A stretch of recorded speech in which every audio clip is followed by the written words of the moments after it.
Hello everyone, welcome to this math video where we have two parts. Part 1 would be to express the number 60 and 825 as a product of their prime factors in index notation.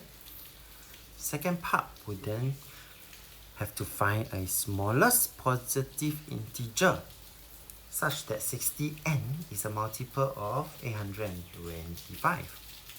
So let's do the part A first, okay? So for part A, the rough working I will do at the side, where I divide by the smallest prime number first before I move on to the next, and 825 as well.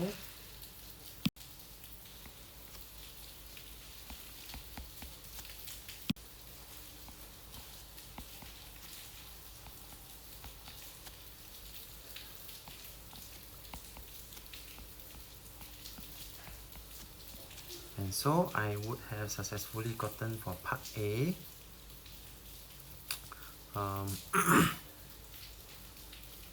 60 is equals to 2 to the power of 2 times 3 times 5. 825 is equals to 3 times 5 power 2 times 11. Now, it is important to note that for part 2, first,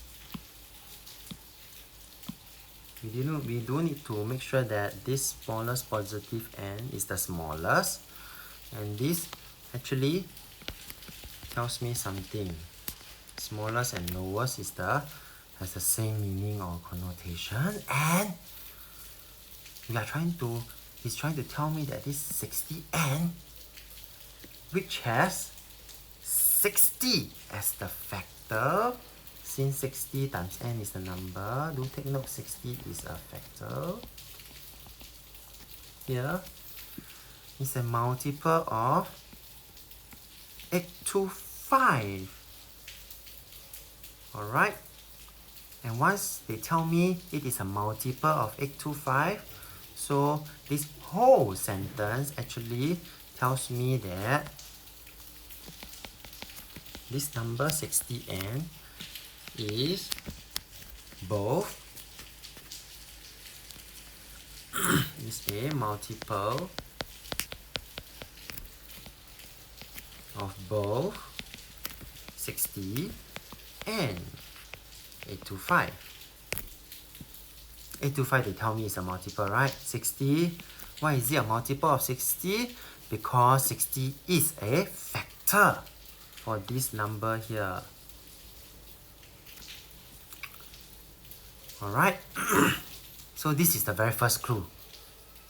Okay, and because it is a multiple of both numbers, so actually it is actually a common multiple, and therefore you could see that this problem here is a lowest common multiple problem. I would first want to find the LCM first, using what we have gathered from part A. And previously we have learned that LCM, we have to select the highest power, and from here we would then be able to find the LCM. 3,300. And in order for 60n, this n to be the lowest, this 60n must be a LCM. In order for n to be the smallest, and we have our LCM 3,300. So 60n is our LCM. And therefore, in order to get the value of n, 60 times n is 3,300. How do I get n? Yes, we divide by 60. And that will give me a value of 55. And we have successfully found the smallest positive integer n. We have come to the end of this video, so if you like this video, do give it a thumbs up. Thank you for watching and have a nice day.